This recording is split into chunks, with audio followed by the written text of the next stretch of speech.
고맙습니다. 보시다시피 저는 쌩쌩합니다. 걱정 안 하셔도 되고요. 서울까지 잘 오겠습니다. 제 삶이 왜 이렇게 힘든 길을, 그리고 여러 사람들이 걱정하는 길을 가게 됐을까? 그 시작이 한진중공업 입사였는데요. 21살 때였습니다. 용접 기능사 자격증을 2급을 따고 현장에 배치받았을 땐 진짜 제 모든 소원을 다 이룬 것 같았었어요. 저는 18살 때부터 공장 생활을 하면서 안 해본 일이 없었거든요. 아마 제가 시내버스 안내항이나 신발 공장이나 도색 공장이나 신문 배달이나 우유 배달이나 이런 일들을 안 해봤으면 저는 조선소 노동을 하루도 못 견뎠을 거예요. 근데 가봐야 그냥 거기가 거기고 어쨌든 여기서는 버텨봐야 되겠다 이러고 현장에 배치를 받았는데, 처음에 훈련소에서 현장으로 배치받은 날 줬던 게 뭐였냐면 리어카 한 대와 삽이었습니다. 치구대 밑에 들어가서 똥을 치우라 합디다. 생똥을 리어카에 담아서 바다에 버렸습니다. 화장실이 없었어요. 식당도 없었습니다. 아예 다 없었으면 그냥 없나보다 할 텐데 관리직들은 있었습니다. 관리직들은 번듯한 식당도 있고 따뜻한 국도 먹고 통근버스 있었어요. 관리직들은 좌석이 있었습니다.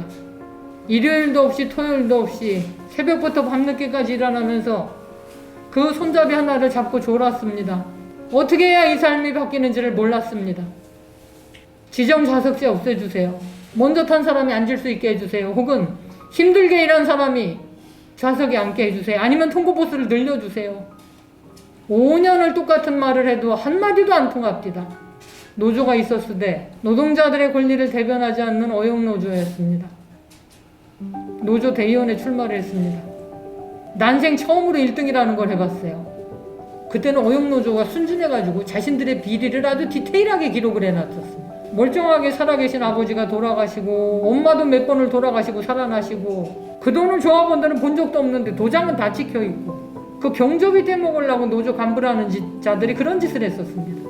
대의원 되자마자 그 전에 대의원 하던 놈들한테 그 돈 내놓으라고 쫓아다니고 결국 그 돈을 다 받아냈어요. 현장의 분위기가 웅성거려요. 그전에는 아저씨들 앉으면 여자 얘기밖에 안 했습니다. 그러던 사람들이 통근버스가 어떻다, 작업복이 어떻다, 낙서가 진수기를 국회로 이런 낙서가 막, 그걸 다 운명으로 알고 있던 사람들이 그걸 바꿀 수 있다라는 희망들이 생긴 거예요. 그리고 나니까 부서 이동을 시키더라고요.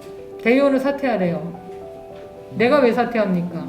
그러더니 어느 날 일하는데 나오라 그래서 나가니까 생전 처음 보는 낯선 사람들이 시커먼 보재기를 확 덮어 씌우더라고요. 그때 자주색 포니 자가용이었습니다. 내리니까 충성 소리가 들리고 어느 방에 들어가가지고 보자기를 벗기는데 보니까 방이 다 빨간 방이었습니다.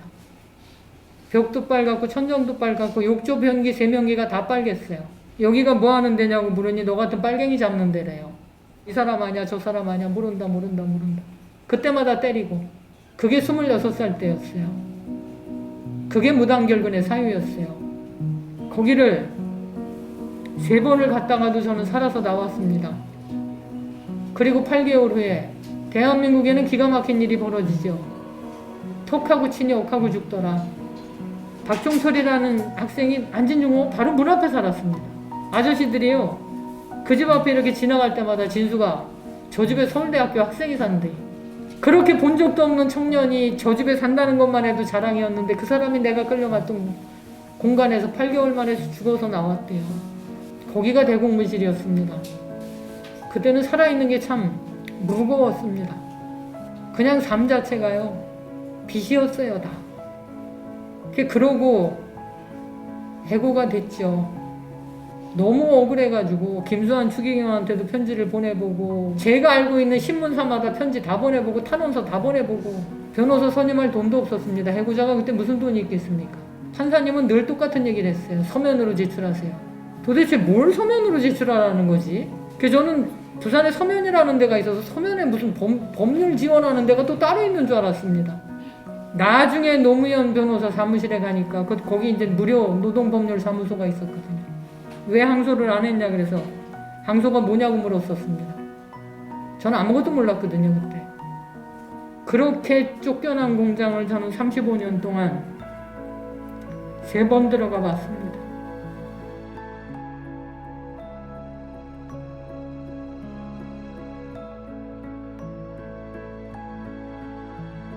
일하다가 와서 딱 선동을 하더라고.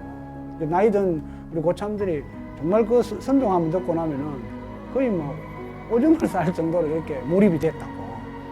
있는 그대로 이야기하고 노동자들의 삶을 그대로 포해는 잘 못하잖아. 못하는 걸 다 했었거든.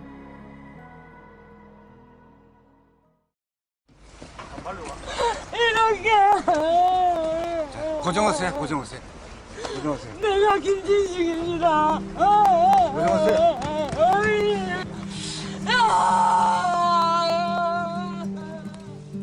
20년 전에 같이 해고됐던 이정식 형님, 박영재 형님이 복직할 때도 김진숙만은 안 된다고 하셨던 것 같아요. 뭐냐면 김진숙 지도위원은 경총에서 반대를 했던 거예요. 이게 단순히 한진중공업에서 반대하는 입장이 아니라 경제인들이 다 같이 들고 나서 반대하는, 그러니까 이 사람의 일종의 상징을 자기는 원하지 않았지만 계속 만들어지는 상황인 거죠. 노조의 백기토항 이렇게 막 헤드라인으로 막 시커멓게 뽑았는데 그때 하여튼 노동조합이 대단한 착각들을 했던 것 같아. 그 이후에. 그리고 하청 노동자들에 대해서는 안 보인 거지. 아예 외면보다는 안 보인 거야. 이 사람들이 안중에도 없었던 거야, 내가 볼 때. 그런 싸우는 현장마다 함께 계속 하셨던 것 같아요. 네. 자기는 정규직 노동자였던 어떤 상황에서 점점 노동자들의 처우가 안 좋아지는 걸 보고 자기 안에 빠져서 있기에는 그 상황들이 너무 눈앞에 뻔히 보이는 거예요. 금속노조 부양지부에 황희라 동지라는 분이 계시는데 김진숙 지도위원이 그 맨바닥에 앉아 있는 걸 보고 조그만 방석 같은 걸 이렇게 하나 밀어줬던 그 기억이 있다고 하시더라고요. 그래서 아마 김진숙 지도위원이 그런 것 같아요. 그러니까 그런 어렵거나 더 낮은 곳에 일하는 동지들, 비정규직, 또 일용직, 제대로 노동자라고 이름 불리지 못하는 사람들의 현장에 계속 가서 연대하는 게 그분의 삶이 아니었을까라는 생각이 들어요. 네, 안녕하세요. 여기는 한진중공업 85 크레인입니다. 그 김진숙 지도위원이 올라갔던 85 크레인이라는 공간은 2003년 김주익이라는 한진중공업 지회장이 129일 동안 매달려 있다가 스스로 목숨을 끊었던 자리입니다. 목숨을 끊은 동료가 있던 자리에 다시 불어 올라간다는 게 무슨 의미일까? 그 당시 올라갔던 상황이 186억인가의 흑자를 기록하고도 주주들은 돈을 벌어서 막 이윤을 나눠 갖는 상황인데 회사의 체질을 개선한다고 노동자를 잘라버리겠다고 말하던 즈음이었어요. 그러니까 노동자들 입장에서는 얼마나 이게 기가 막혀요. 그러다가 누군가가 트위터 같은 걸 한번 해보시라 라고 권유가 있어서 그 위해서 이제 트위터를 시작하신 거죠. 그러면서 굉장히 많은 사람들과 소통을 하고 크레인 생활을 이렇게 기록해 내시거나 올리시면서 일종의 난장이 이제 생겨난 거죠.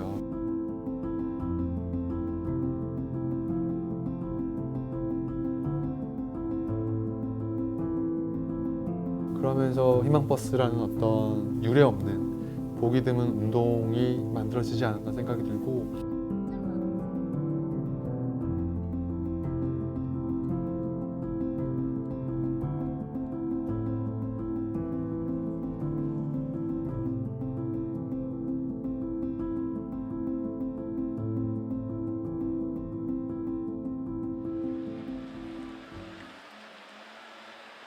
여기는 청와대 분수대 광장이고요.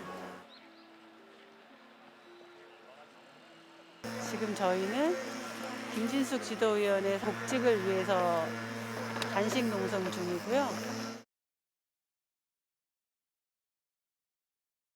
이쪽으로 굴려갖고 오세요.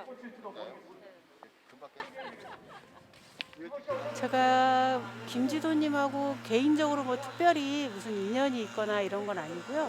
저도 이제 도착했을 때 희망버스를 조직했던 송경동 시인 말고는 다 처음 듣는 생소한 분들이었고, 우리가 그때 느꼈던 게 뭐냐면 아무것도 아닌 우리들이 모여서 이렇게 단식을 시작한다는 것 자체가 그런 희망의 연대를 모아가는 거겠구나라는 이런 생각을 했었어요.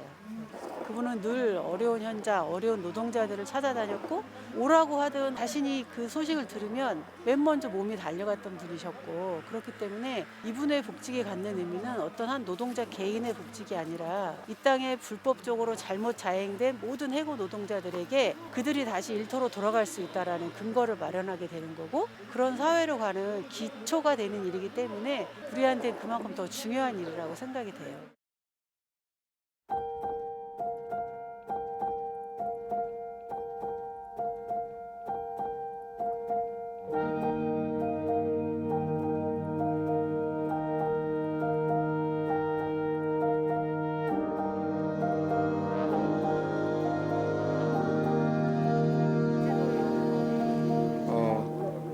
지금 부산에서부터 걸어서 청와대까지 오겠다고 그 몸으로 지금 이 청와대를 향해서 걸어오고 있답니다.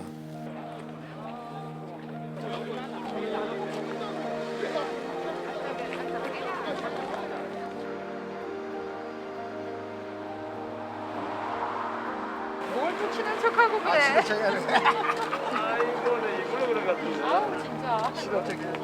역겨워 진짜. 나이 되게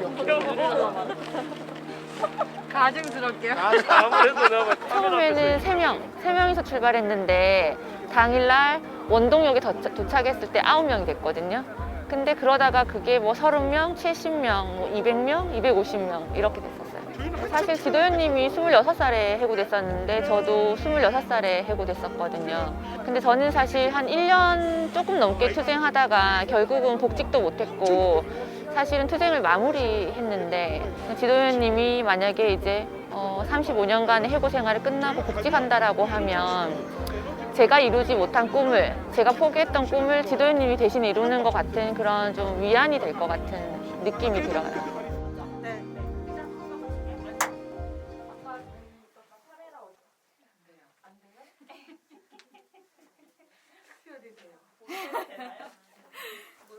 원래 반골 기질이 좀 세셨어요? 그랬던 것 같아요. 어렸을 때부터 선생님들한테 많이 개겼거든. 국민교육헌장 외우라 그러고 국기에 대한 맹세부터 시작하고 그런 어떤 억압적인 분위기들을 못 견뎌야 했던 것 같아요. 그러니까 선생님들한테 많이 터졌지. 왜 35년 동안 김진숙만 복직을 안 시켰을까에 대해서 그 수백억짜리 크레인을 그것도 무당이 지정해준 날짜에 3번에 걸쳐서 크레인을 해체를 해요. 그걸 고철로 팔아버린단 말이야. 몇십만 원에 팔아버리는 거예요. 지금도 일이 잘 안 된다고. 하나가 왔다 갔다 하면서 이 2개가 하던 일을 해야 되니까 사람도 2사람이 하다가 하나가 빠지면은 과부하가 걸리잖아요. 근데도 싫은 거야 얘들은. 작업에 차질이 있거나 말거나 손해를 보거나 말거나 그거야말로 배임이잖아요. 그지? 그래가 8호 크레인을 없애버렸다니까. 8호 크레인도 그렇게 꼴보기 싫은데 김진숙은 얼마나 꼴보기 싫겠어요. 그냥 그래요. 그러니까 복잡하지. 그 얘기를 하려면 왜 내가 이렇게 싫을까. 그러다가도 한편 생각하면 또 쟤들이 마음이 이해도 돼. 이제 인생을 그럼 통틀어 봤을 때 세상을 불신하신 것 같으세요? 아니면 희망을 더 많이 가지신 것 같으세요? 어렸을 때는 불신이 컸고 저는 노동운동을 하면서 제 삶에도 그렇고 사회에도 그렇고 희망을 가졌던 것 같아요. 그러니까 뭔가 바꿀 수 있다는 단결된 힘으로. 그러니까 투쟁하는 만큼 세상이 바뀌어온 거는 사실인데 그만큼 또 지배 집단들의 저항도 강하니까. 예를 들어서 이제 지금 중대재해 기업에 대한 처벌법 같은 경우도 결국은 사용자들을 보호하는 법안으로 바뀐 처벌이 아니라 그게 이 사회의 현실인 거죠. 자기 목소리를 내지 않으면 어떤 것도 주어지지 않습니다. 저는 청년들한테도 그래서 그 얘기는 꼭 하고 싶어요. 그러니까 우리가 스스로 목소리를 내지 않으면 그 존재들은 지워집니다. 다. 누구도 그들의 얘기를 대신해 주지 않아요. 선거 때 한 번씩 써먹을 뿐이지. 저는 청년들 생각하면 마음이 너무 아파요. 그러니까 아예 인생의 시작을 비정규직으로 시작하고 인생에서 제일 먼저 겪는 게 차별이어야 되니까 이건 굉장히 부당한 일이잖아요. 마음이 아프죠. 그래서 제가 그때 비정규직 법안이 만들어졌을 때 부산역에서 노숙농성을 했거든요. 그래서 한겨울에 농성을 하면서 이제 길 가는 시민들한테 선전물을 나눠주는 거야. 그러니까 이런 법안이 통과되면 우리 아이들, 자식들이 혹은 청년들이 비정규직이 됩니다. 이러는데 안 받아가더라고. 그러니까 손이 시렸기도 하니까 이제 주머니에서 손을 안 빼기도 하지만 자기 현실이 아니라고 생각하는 것 같았어요. 근데 결국 그 법안이 통과되고 젊은 사람들이 제일 먼저 비정규직이 됐잖아요. 제가 해고장을 처음 받았을 때 눈앞이 캄캄했거든요. 그걸 2021년도에도 노동자들이 여전히 겪어야 된다는 현실들이 아프기도 하고. 근데 문재인 대통령은 과연 그때 꿈꿔왔던 세상을 스스로가 만들어가고 계신 건지. 옛 동지잖아요. 저하고 같이 민주노총 부산지역본부에서 지도위원을 같이 했던 분이고, 그리고 86년도 그 민주화의 거리에서 최루탄을 같이 마셨던 분이고, 91년도 한진중공업의 노조위원장이었던 박창수 위원장이 안기부에 의해서 살해를 당했을 때도 같이 싸웠던 분이고, 그리고 저의 해고가 부당했다고 말씀하셨던 분이고, 그분은 최고 권력의 위치에서 지금의 현실들에 대해서 만족하고 계신지 대답 없는 메아리겠지만 그냥 물어보고 싶은 생각이 들었습니다. 그냥 KTX 타고 오면 안 만나줄 것 같아서 걸어오는 거예요, 지금. 만나면 첫 마디가 뭘까요? 노동자들이 어떻게 보이세요? 라고 묻고 싶어요.